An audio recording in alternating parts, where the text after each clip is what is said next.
고난주간 특별 새벽 기도회 시작하겠습니다. 다 같이 주기도문 드립니다. 하늘에 계신 우리 아버지, 아버지의 이름을 거룩하게 하시며 아버지의 나라가 오게 하시며 아버지의 뜻이 하늘에서와 같이 땅에서도 이루어지게 하소서. 오늘 우리에게 일용할 양식을 주시고 우리가 우리에게 잘못한 사람을 용서하여 준 것 같이 우리 죄를 용서하여 주시고 우리를 시험에 빠지지 않게 하시고 악에서 구하소서. 나라와 권능과 영광이 영원히 아버지의 것입니다. 아멘. 찬송가 150장. 갈보리 산 위에 십자가 섰으니 주가 고난을 당한 표라. 험한 십자가를 내가 사랑함은 주가 보혈을 흘림이라. 죄와 승리를 얻기까지 주의 십자가 사랑하리. 빛난 멸류관 받기까지 험한 십자가 붙들겠네. 멸치 전대 받은 주의 십자가에 나의 마음이 끌리도다. 귀한 어린 양이 세상 죄를 지고 험한 십자가 지셨도다. 죄와 승리를 얻기까지 주의 십자가 사랑하리. 빛난 멸류관 받기까지 험한 십자가 붙들겠네. 험한 십자가에 주가 흘린 피를 믿는 마음으로 바라보니 나를 용서하고 내 죄 사하시려 주가 흘리신 보혈이라. 죄와 승리를 얻기까지 주의 십자가 사랑하리. 빛난 멸류관 받기까지 험한 십자가 붙들겠네. 주님 예비하심 나의 본향집에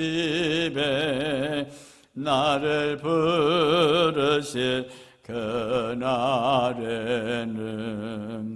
영광 중에 계신 우리 주와 함께 내가 죽도록 충성하리.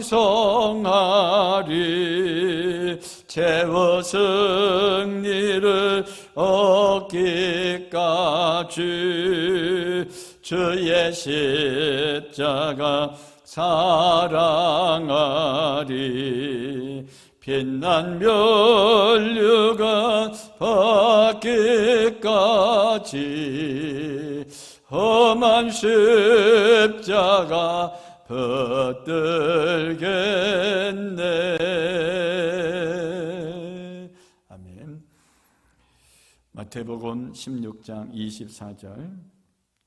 이에 예수께서 제자들에게 이르시되 누구든지 나를 따라오려거든 자기를 부인하고 자기 십자가를 지고 나를 따를 것이니라.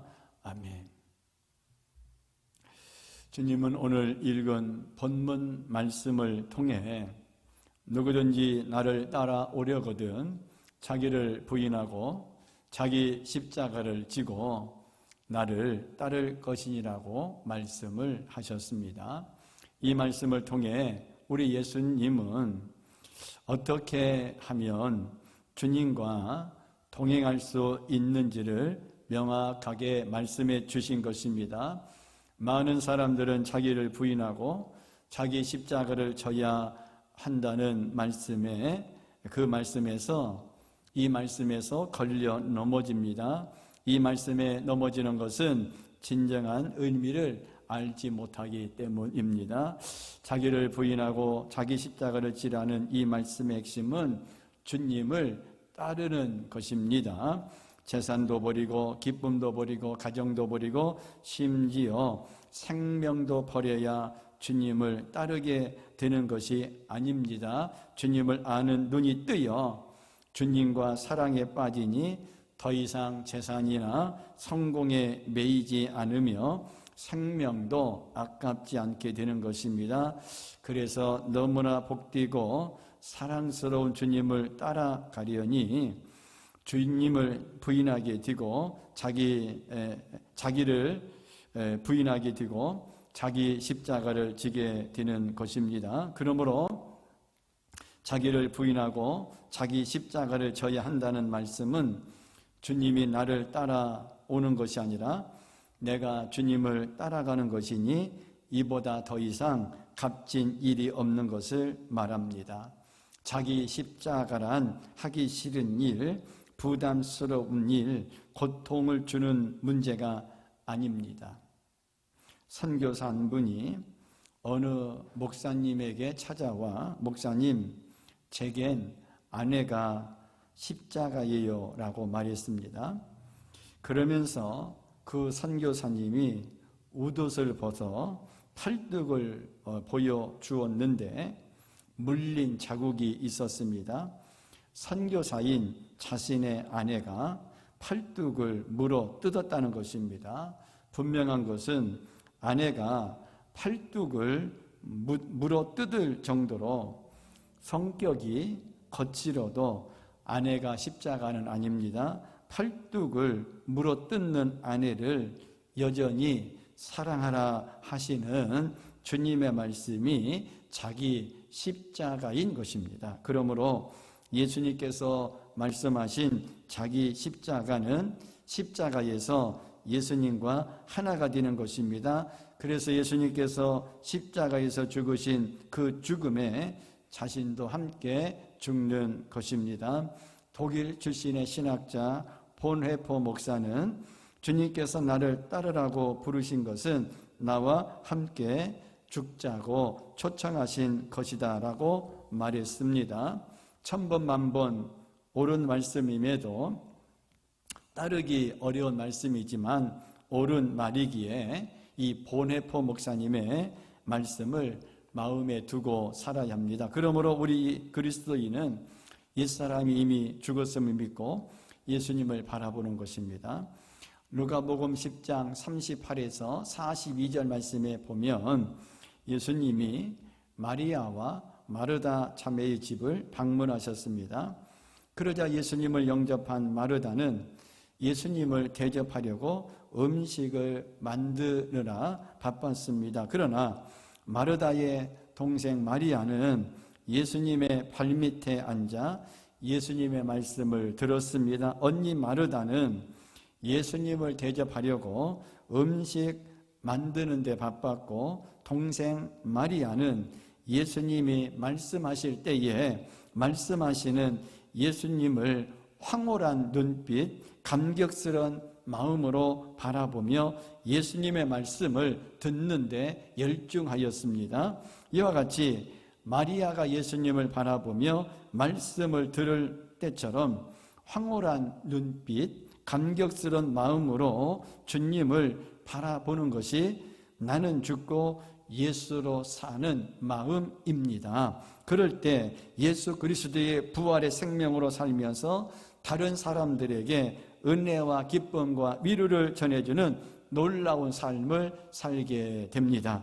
성경은 아무렇게나 살아도 구원받는다, 습관적인 죄를 계속 짓고 살아도 하나님은 받아주신다, 거짓말하고 욕심부리고 싸우고 살아도 구원받는 데는 문제가 없다 하지 않았습니다. 자기를 부인하고 자기 십자가를 지고 주님을 따라야 한다고 했습니다. 십자가 복음은 용서하시는 복음이지만 거기서 끝나는 복음이 아닙니다. 삶의 변화, 거룩한 삶을 살게 하시는 능력입니다. 이것이 자기 십자가를 지는 자가 누리는 은혜요 영광입니다. 17세기에 영향력 있던 신학자이자 목회자였던 영국의 스코틀랜드 출신인 사무엘 러더포드는 이런 고백을 했습니다.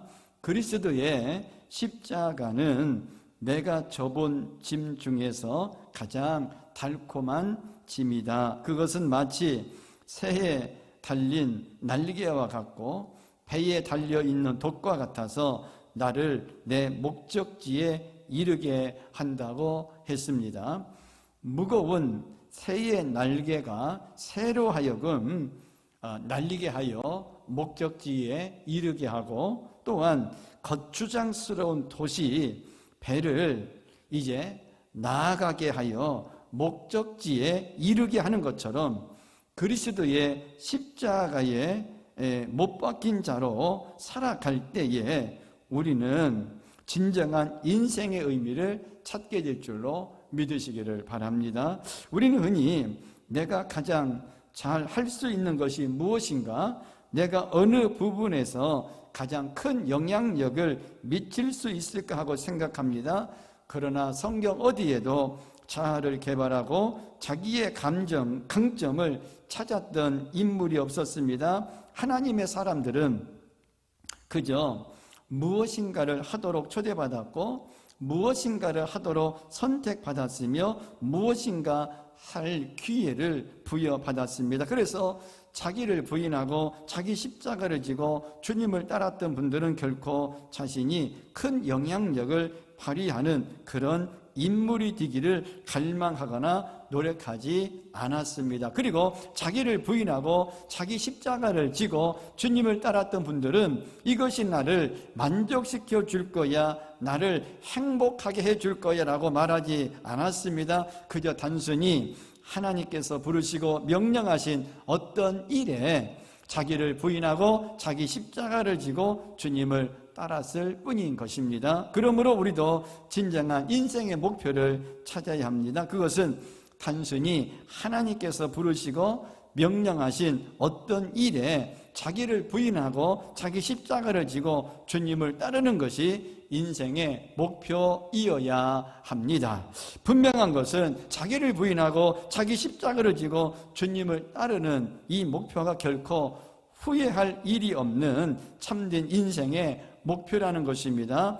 마태복음 28장 20절에서 말씀하신 것과 같이 예수님이 지금 나와 함께 하십니다. 볼지어다 내가 세상 끝날까지 너희와 항상 함께 있으리라. 그러므로 지금 나와 함께 하시는 예수 그리스도를 바라보고 자기를 부인하고 자기 십자가를 지고 주님을 따르고, 그것이 우리의 인생의 목표이어야 합니다. 기도하겠습니다.